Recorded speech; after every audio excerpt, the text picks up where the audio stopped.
looking at the SK800 and the SK1050. Both very similar machines, yet very different. Trying them both out. You got the dual stick here. Got your bucket, up, curl, dump. Pretty cool. This one's got the older style cable throttle. That one's all digital. Right here, Ditch Witch Midwest. Checking these things out. Alrighty, so we're looking at the SK800, SK1050. This one again, 28,000. This one's like 35, 36,000.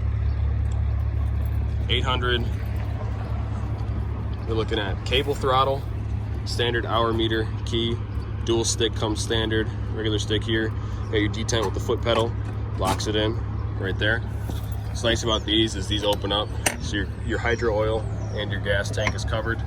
You can get at all your maintenance stuff up here. These close. Looking at the 1050, digital display, standard dual stick. So to turn on your machine, you start it up, and your throttle are these buttons right here, which is kind of takes some getting used to there. As far as size of the machine, they're the exact same frame. The 1050 just has a weight kit on it. You got pallet forks on the front of this one, bucket on this one. There's like 70 different attachments for mini skid steers that you can get. Open these up, you just press the locks here, lift up the hood. This one's got the Yanmar 37 horsepower underneath it, a little bit tighter. What's nice about the 1050, you get the power shut off standard. Got your fuses up top, got your oil up there. Right in here, you got the 800. 800 comes standard.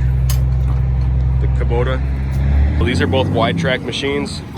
What's cool is they got, this is how you're gonna change your attachment here. Just pull up on that on both sides. That's basically the machines. Very, very similar, yet very different. You're gonna get a lot more lift capacity. This will lift close to 1,100 pounds. That's gonna be about 860. This is about 1,050. So that's kind of what you're looking at here. Again, same thing on the 1050 with being able to get at, or lock up your hydraulic fuel and your diesel. You're gonna be able to get at the different components. And these panels for the radiators bolt off so you can access everything. These platforms are super springy. You got a lot more surface area for your feet to be comfortable and stuff. These are lockable and they run a different key than the ignition. So that's what you got right there. Ditch Witch SK 1050 and the 800.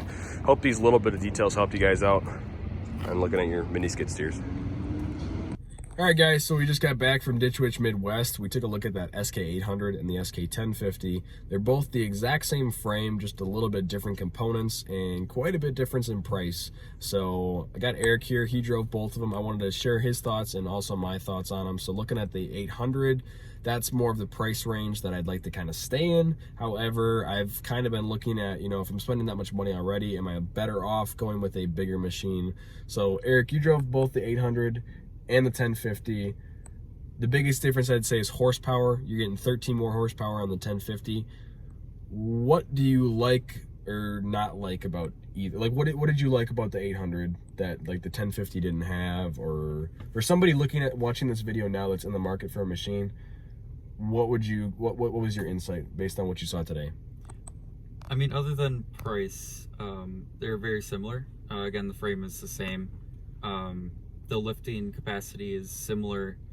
The engine is very different, obviously. One of them is almost twice the horsepower of the other. I think one of the immediate things that you'll notice is there's a display on the 1050, and the 800 just has normal cable throttle. And that's not really a big difference, but I think that some people have preferences that would dictate what they should choose. We talked to the representative and he said that the display doesn't have issues. So if you're talking about maintenance wise, I don't think there's really too big of a difference between the two. Right. They're really similar in a lot of ways, to the point where it makes me wonder, and I'd like to research more into why get the 1050 over the 800, especially if our workload doesn't mean that we need such a large machine. Yeah. Now, what you said about the rep, can't always trust the rep. That's one thing. They're going to say whatever makes their machine sound better, right? So yes, they haven't had issues with their display. He's told us there's only been a couple. One way I look at it is I'm not going to be able to maintain that machine. Now it's digital. Now it's like, you know, for lawnmowers, it's like comparing a carbureted engine to an EFI engine. You're taking that to the dealer to get it fixed now. That's just, you can't diagnose anything. Not that I'd be able to much either with a diesel engine, but what I'm saying is, like, if the throttle cable goes on a machine like the 800, you're able to fix it really easy. For some reason, your 1050 decides it doesn't want to start, you got to plug in a code and check what sensor's out or what, you know, whatever it is. So is it worth the extra it's like $8,000 difference, I think, $8,000 difference for you're getting, what was it, like 200 pounds? It's like 200 pounds more for your lift capacity, 13 more horsepower, and I think a little bit higher GPM on your hydraulics. He was kind of saying that Ditch Witch underrates their power on their spec sheets, which, you know, could be right. Sense. Yeah, I agree with that part of it. I don't think he was lying there. I think he was pretty honest about that. And I think they're both great machines. For me, we both kind of talked. What were you thinking machine-wise would be the best fit for us? I think for us, the 800 makes more sense. I would 100% agree with that. Not just because it's the price, but I think it's the value that you're getting. Like we said, the both machines are the exact same frame. Literally the only difference is the engine, and you're basically getting like a weight kit on the 1050 that's going to make you lift more. That's really the only difference. You can get them both in a narrow track or wide track. So basically it comes down to price, dealer support. This dealer's really close. They're only like 15-20 minutes away, so that's good. So far, very good experience, I would say. Yeah. Grant has been pretty good to us, so we might I'll probably bring one out to a job site, see how it goes. And then it's going to be head-to-head with Vermeer. That's the only thing that's left. Like you guys said, you heard about the horrible experience with Toro, so Toro's out of the picture. Bobcat is completely out of the picture. Those two are gone. Morbark, not even going that route. Vermeer and Ditch Witch are going to be the top two. We're probably going to be looking at either the Vermeer S925TX or the Ditch Witch SK800. So if you guys have either, comment down below. I want to know what your thoughts are on either machine, good or bad, ugly. I want to know it all. I think they both make a very good machine. Ditch Witch makes a great machine. Vermeer makes a great machine. It's just going to come down to what's going to work best for us. So. And if you have thoughts on, if you have a 1050 and yes. 800, if you see a difference that we haven't noticed, then please bring it up. Right, because one thing we've talked about too is being able to grow into a machine. Sure, we don't think we need the 1050 or the CTX100 now, but this is going to be something we're going to be kicking ourselves 2 years down the road. Man, I should have spent the extra $8,000 for 200 pounds more lift capacity or the hydraulic flow. It's one of those things that, you know, I hate to put it this way, you're spending that much money already. What's an extra $8,000 or $10,000 or whatever? That sounds stupid to say, but think about it. You're spending that much money already. What's this much more in the grand scheme of things? Will it save a big headache down the road, not having to, you know, sell another machine, buy a bigger machine, get a newer machine? Or will it work with what you have now? I know for sure an 800 or a Vermeer 925 would do all of the work that we're doing now, no problem. I'm just thinking, I like to think towards the future. Is that going to help me in the future, or am I going to wish I got something bigger? But again, looking at strict value, you might be getting a better value with the lower end model. Correct. Because really, the benefits for getting the higher end model, it's not a big list.